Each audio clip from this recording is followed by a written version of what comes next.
সময় একটা auto disturb করেছিল, তো জাস্ট মানে নেমে অন্য একটা গাড়ি ধরার জন্য অপেক্ষা করছিলাম। এই সময় এখানে জাস্ট একটা মানে আগুন লেগেছিল, ফায়ার সার্ভিস এসেছিলো, তো আমি একটা ক্যামেরা করছিলাম আর কি। তো ওই সময় কিছু মানে 50+ বয়স হবে এরকম 5-7 জন যুবক এসে আমাকে জাস্ট বললো কি মানে ক্যামেরা করছো তুমি কে, এরকম মানে কিছু একটা।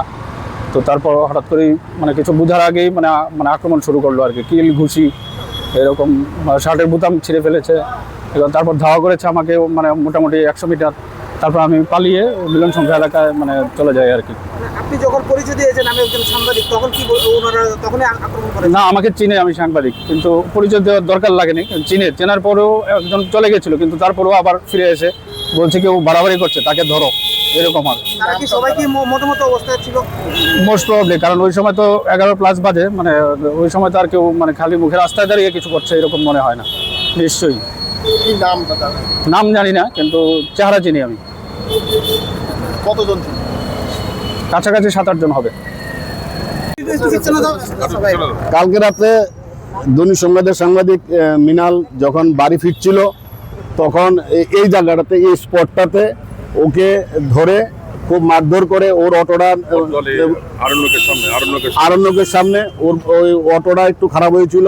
নামার পরে ওইখানে একটা আগুন লেগেছিল, এই ছবি তুলছিল, তখন ওকে খুব মারধর করে ওই দেখেন, এই দেখেন, এই দেখেন, এই মুখ দেখেন, জামা ছিঁড়ে ফেলেছে। পুলিশকে সাথে সাথে খবর পাওয়ার পর সাথে সাথে সাংবাদিকরা আসে, পিটু তারা আসে। আসার পর ওসিকে 3-4 বার ফোন করে এডিনগর ওসিকে, ওসি আসেনি।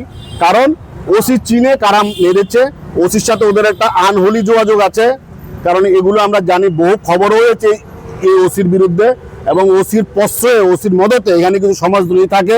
রাত্রেবেলা কিছু মদ খেয়ে সমাজদ্রোহী থাকে, 50-55 বছর বয়স, বুড়া কতটি দাম, এগুলো এসে ওকে মেরেছে। আমরা ওসিকে আজকে একজন টাইম দিয়েছি, আমি এসডিপি সদস্যের সাথে কথা বলেছি, আজকের মধ্যে যদি অ্যারেস্ট না করে কালকে আমরা যা করার আমরা করব। প্রতিনিয়ত আমরা সাংবাদিকরা এই গত 15 দিনের মধ্যে 3টা ইনসিডেন্ট হয়েছে। রাত্রেবেলা বাড়ি ফেরার সময়, এখন সন্ধ্যার পরে রাত্রেবেলা কাজ ছেড়ে বাড়ি যাওয়াটাই প্রবলেম হয়ে যাচ্ছে। এগুলো কিন্তু চলবে না, আমি বারবার বলে দিচ্ছি। আর এই ওসিকে সরাতে হবে, এখান থেকে ওসিকে সরাতে হবে, কারণ ওসির প্রশ্রয়ে এই জায়গাটার মধ্যে সবকিছু হচ্ছে।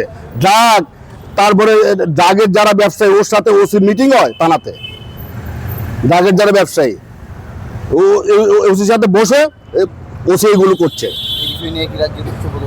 হ্যাঁ, অবশ্যই আমরা আজকের দিন দেখবো, কারণ এসডিপি সদর বলেছে যে আজকের মধ্যে অ্যারেস্ট হবে। যদি অ্যারেস্ট না হয় কালকে আমরা এই নিয়ে আমরা উচ্চপদস্থ আধিকারিকের কাছে যাব।